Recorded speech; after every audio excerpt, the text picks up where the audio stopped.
রবিবারের মধ্যে কলকাতা পুলিশ আরজিকর কাণ্ডের কিনারা না করতে পারলে এই ঘটনার তদন্তভার সিবিআইয়ের হাতে দিয়ে দেওয়া হবে, জানালেন মুখ্যমন্ত্রী মমতা বন্দ্যোপাধ্যায়।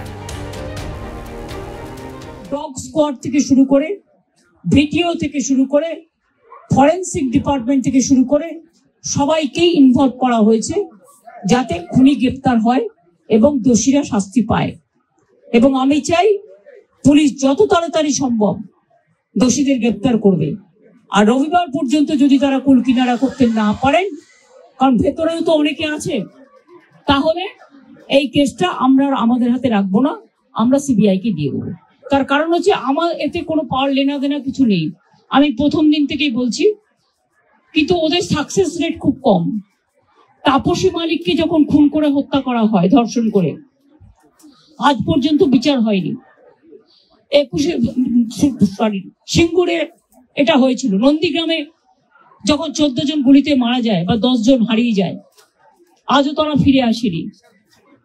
এই কেসগুলো সব সিবিআই এর হাতে ছিল, রিজার্ভের কেসও ছিল, একটা কেসেরও বিচার হয়নি। এমনকি রবীন্দ্রনাথ ঠাকুরের নোবেল প্রাইজ চুরি হয়েছিল, সেই কেসটাও ছিল, মানুষ কোনো বিচার পায়নি।